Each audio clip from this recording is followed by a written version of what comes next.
السلام عليكم ومرحبا بكم معايا في أول قصة على قناتي وقناتكم قصص متنوعة. وبما أن هذه أول قصة فغادي نطلب منكم أنكم تشتركوا في القناة فضلا وليس أمرا، وما تنساوش تفعلوا زر الجرس باش هكا يوصلكم باقي القصص اللي غادي نحط إن شاء الله. كنتمنى أنهم ينالوا الإعجاب ديالكم ابتداء من هذه القصة، وما تنساوش أنكم تخليوا لي في التعاليق شنو هما القصص اللي نتوما كيعجبوكم باش هكا نرضيو جميع الاذواق. وباش ما نطولش عليكم نخليكم تسمعوا القصه ديال اليوم. في الدار بيضاء، وبالضبط في واحد العماره السكن الاقتصادي، نعيمه كتعيط: ايمان وايمان وبنت الحرام من فعيلك، واش ما ناوياش تفيقي من النعاس؟ لليات كراه هزو الدار بكاع اللي فيها، وانتي نوضي راه 12 هادي، نوضي تقعدي. ايمان: غير شويه ونوض، غير شويه ماما، 5 دقائق والله العظيم، غير 5 دقائق وغنتقعد. جرات عليها نعيمه المانطه وقالت لها نوضي تقعدي، من 11 وانتي تقولي غير 5 دقائق. ايمان: صافي هاني نط، اش بغيتي دابا؟ نعيمه: تقعدي تفطري وغسلي الماعن وجمعي الدنيا وجفي بحال الناس، كاع البنات ينوضوا بكري الا بنت الحرام اللي عطاني الله. ايمان: ما بغيتش نفطر، هاني نايضه. ناضت ايمان كتجمع بلاصتها وبلايص خوتها وتشطب وتقضي شغالاتها. ايمان: نسيت ما عرفتكمش على راسي، ايوا انا ايمان، عندي 16 عام، كنقرا في السيزيام، ماشي شي قرايه مي كنعديو.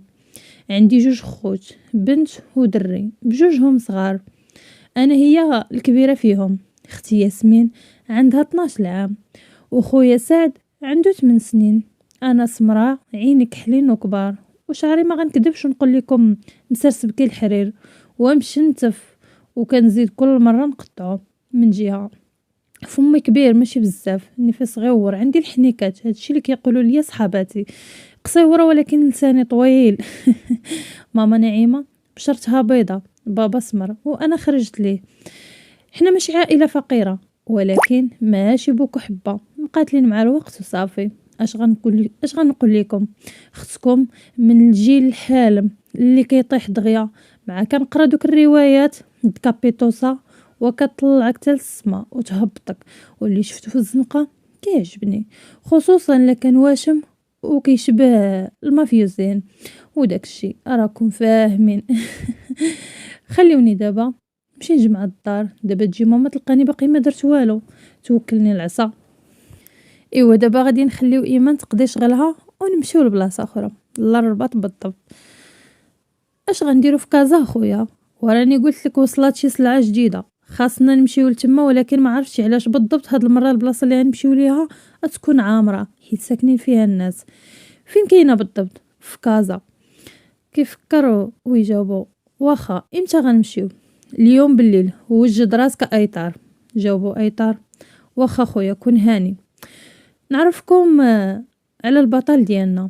البطل ديالنا سميتو رياض بن جلون، 26 سنة، أكبر رجل أعمال في المغرب، عنده شركات ديال صناعة العطور في داخل المغرب وخارجه، وكيكون في روسيا بزاف. السبب هو أنه مافيوزي معروف باسم تيغر، معروف في المافيا وكل شي كيخاف منه، ولكن هادشي تا واحد ما عارفه من غير الاخ ديالو اللي هو ايثار الوحيد اللي عنده من العائله. دابا تعرفوا من بعد السبب علاش. رياض ملامحو كحله، شعرو كحل بحال الليل، عينيه مظلمين، اللحيه مطراسيه، لي زابدر مقدر اخوتي، فورمتو ناضيه، طوله وتجريده. انا تزعت دابا. ديما مخنزر، ما عندوش مع الضحك، وكل نهار مع بنتي، يعني ما عندوش مع داكشي د الحب وكذا. ما تنساوش الاخ ديالو ايطار بن جلون، 24 سنه، هو العكس ديال رياض، ملامحو زعرين ضحوكي، مي وقت الخدمه كيتسيف، نفس الشيء، فورما بخدومه بلاصال، وراه ضروري، وعلاش لا، وهو في المافيا مع خوه رياض. عندهم فيلا في الرباط، لا ماشي فيلا وانما قصر. وبما انني عرفتكم على ابطال القصه نرجع لعند ايمان. اوف، تنين عاوتاني القرايه حتى حاجه ما جديده، نفس الحاجه كتعاود كل نهار، نفس الروتين، نفس الهضره. هذه غير ايمان. فاقت الصباح بكري باش تمشي لليسي، كيف ديما حكت سنيناتها فطرات ولبسات حوايجها، قدات شكارتها وتمات غادا لليسي اللي كيبعد عليها بنص ساعة. عودت لصحاباتها سمر وإسلام على شنو دارت نهار السبت والحد، وباللي طبعا ما حفظت والو الامتحانات. ايمان دوزات الحصص ديالها كيف ديما وتمت راجعه للدار هي وسمر كيدويو في مواضيع ديال البنات. ومن بعد عادت للدار، عاونات ماماها شويه، تغدات وجمعات شكارتها وتحركات يلا توصل لليسي مع الوقت. وماشي من نوع الحشومي، خارجه مع 6:30 كدوي تنقز. هي في طبعها بنت مراهقه اجتماعيه ونشيطه، وهادشي يقدر يجبد ليها الصداع. وصلت للدار وكلات تفرجت شويه ومشات تراجع الفرض الاسلاميات بحكم انه عندها امتحان غدا. نخليو ايمان ونمشيو للرباط فين جالس البطل ديالنا كينطر بهدوء داك الكارو، جالس مع خوه كيدوي في الصفقه اللي عندهم نهار الحد مع المافيوزي الملقب بالصقر باش ياخدو سلعه جديده من عنده.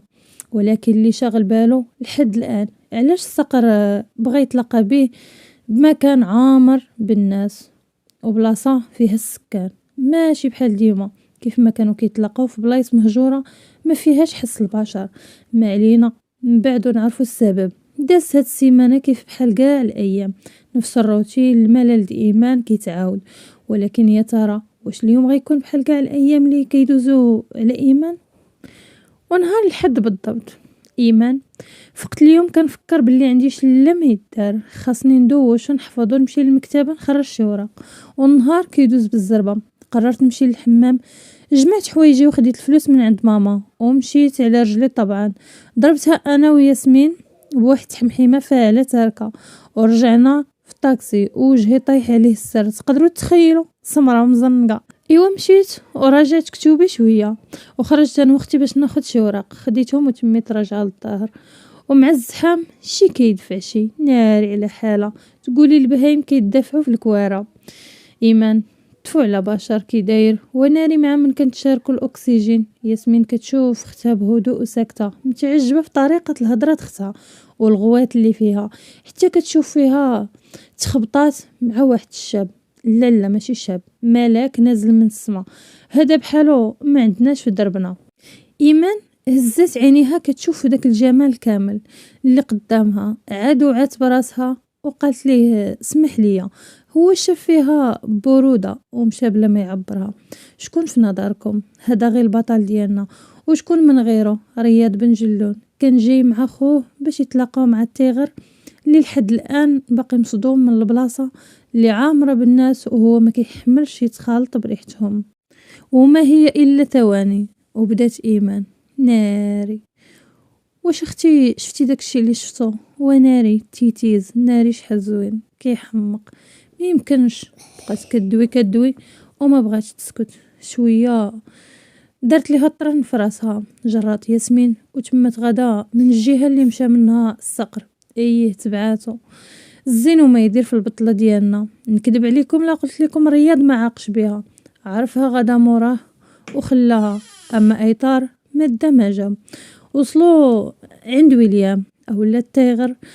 اول حاجه قالها رياض هي علاش هنا بالضبط. جاوبوا ويليام وقال له المخابرات كانت شويه وغادي تشدني، كان ضروري نتخلط بالناس باش ما يشكوش فينا. اسمح لي حيت عذبتك وجيتي حتى لهنا. غتصدموا حيت مافيوزي بحال رياض كيطلب السماحه. توتر رياض قدر يدبر بلاصه بين الكبار رغم صغر سنه وكل شي كيحترمه يقدروه هو والاخ ديالو. رياض خدا السلعه بلا كترت الهضره، عطاه الشنطه وشويه ثواني حتى خرجوا سياره سوداء كانت مخبيه ولكن كتحمي رياض من بعيد. طبعا رياض كان داير الاحتياطات ديالو اللي يتعرض لاي محاولات قتل من طرف التيغر. ما كايناش ثقه في هذا المجال. ايمان اللي هادشي كامل داز على عينيها وفهمات البلان مزيان، وياسمين اللي ما قشبلت والو اصلا كانت حاضيه ايطار بعينيها يمكن عجبها. رياض اللي عايق مزيان بالعينين اللي كيشوفوا فيه من بعيد دار ضحكه استهزاء وركب طوموبيلته مخلي العجاج وراه. اما ايطار ركب فلوط اخرى حيت السي رياض قال ليه غيدوز الملها وايطار ما عندوش مع هادشي. قلت لكم ايطار عكس رياض تماما.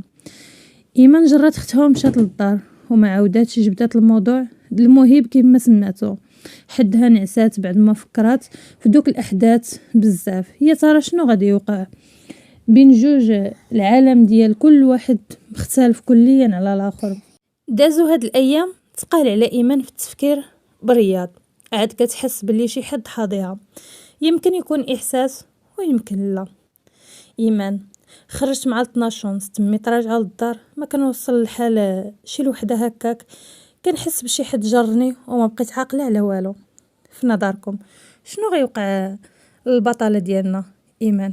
الا كنتم متشوقين باش تسمعوا تتمه ديال القصه قولوها لي في الكومونتير وتسناو الجزء الثاني.